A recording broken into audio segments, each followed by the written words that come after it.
with trade tensions on the rise, the Treasury is promoting the importance of free trade and strengthening ties with key partners, including Japan and the UK. He's now in the United States, where he's met with Treasury Secretary Steve Mnuchin and Director of the National Economic Council, Larry Kudlow. And the Treasurer joins me live now from Washington. Treasurer, thanks so much for your time. You've met with your US counterpart, as I just mentioned. Did he give you, or did you seek any reassurances?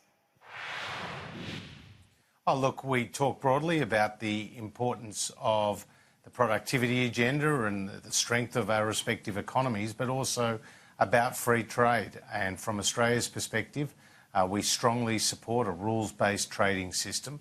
We also would like to see the tensions between the United States and China being ameliorated.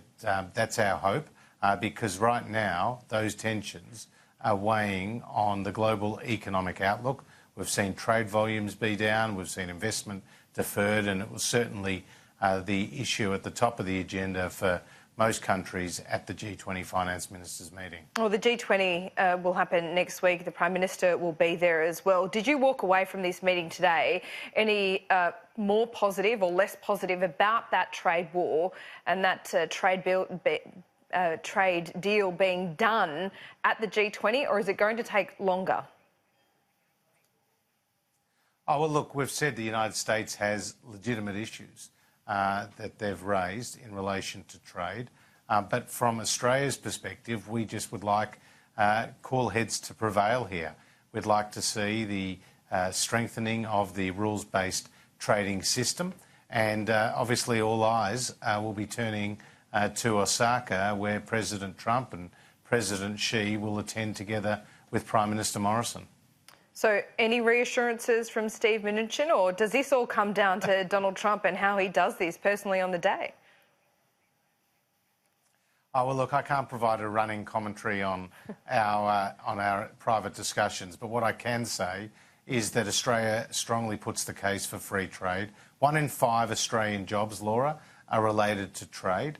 And one of the great successes of the coalition government has been the free trade agreements we've struck with China, Japan, Korea, the Trans-Pacific Partnership, and most recently the agreement that we've signed with Indonesia. We recognise the benefits that flow to countries like Australia from free trade, and will continue to make that case publicly and privately. Whilst you've been in Washington, has anyone raised the US-Australia refugee swap deal with you? No, they haven't. This has been a discussion and a set of meetings here that is focused on the economy. What they have said to Australia is that our economic outlook is widely admired. The fact is that we're in our 28th consecutive year of economic growth. At 1.8% GDP growth, we're growing second only to the United States among the advanced economies. And we're also maintaining our AAA credit rating with the 3 leading credit rating agencies and bringing the budget back to surplus. And we have net debt to GDP, which is about a quarter of the average across other G20 nations. So the outlook for the Australian economy continues to be positive. We do face challenges, and we've been talking about those challenges here in Washington as well as in Europe and in Japan. What comes down to the state of the relationship with the United States as well? And I don't want to linger on this refugee swap deal, so I'll just ask you one more question about it.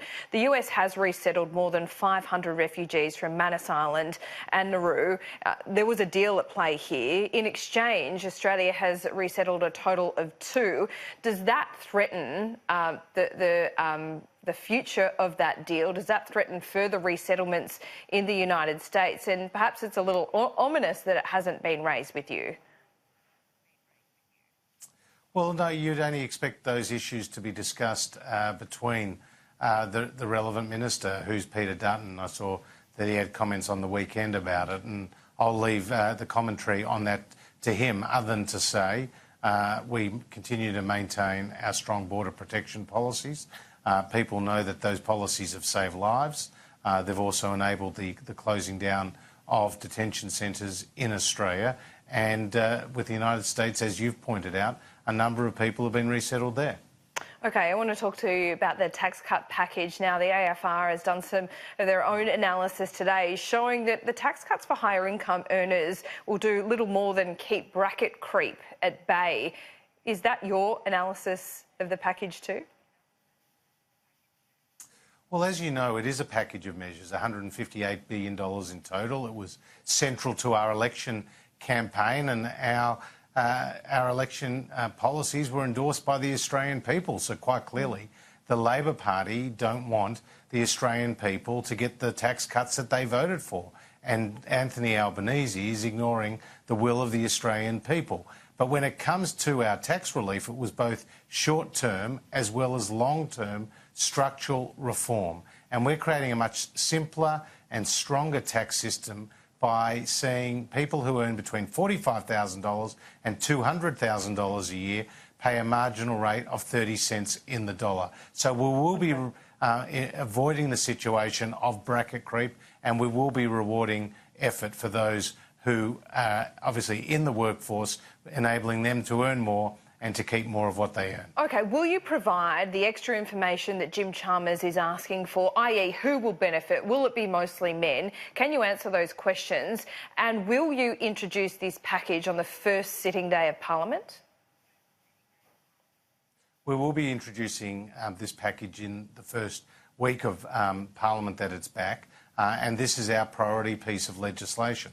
As I said, it was central to our election campaign. Now, Jim Chalmers went into the election campaign talking about a mandate for their tax policies. Well, here we are on the other side of an election that they've lost, and they seem to be denying us the same mandate that they were seeking from the Australian people with their high tax agenda. Now, the Australian people voted very clearly in favour of aspiration and lower taxes, and very clearly against Labor's higher taxes and against their redistribution agenda. Now, Jim Chalmers, just as Chris Bowen before him, knew very clearly that what we have provided to the Australian people is the level of information about the tax cuts that they did when they were in government and they were making changes to the tax system. It's $158 billion of tax relief. It's $95 billion to reduce the rate of tax from 32.5 cents down to 30 cents for those who earn between $45,000 and $200,000. And we're not changing the rate of tax for those on the highest income. We're simply focusing on low and middle income earners. All right, just quickly, very quickly, because I know you have to go. Craig Emerson writes this morning that a top marginal tax rate of 49, even 47 is too high. Do you agree with him? Well, these people are always brave after the event. Where was Craig Emerson? Do you agree with him or not? Before the election, when Bill... Well, I believe that we should always, as we have done, support lower taxes. But we are not changing the rate of tax for the higher income earners. What we are doing is providing significant structural reform to simplify and strengthen the tax system for low and middle income earners. Treasurer, thanks so much for your time. Live there from Washington.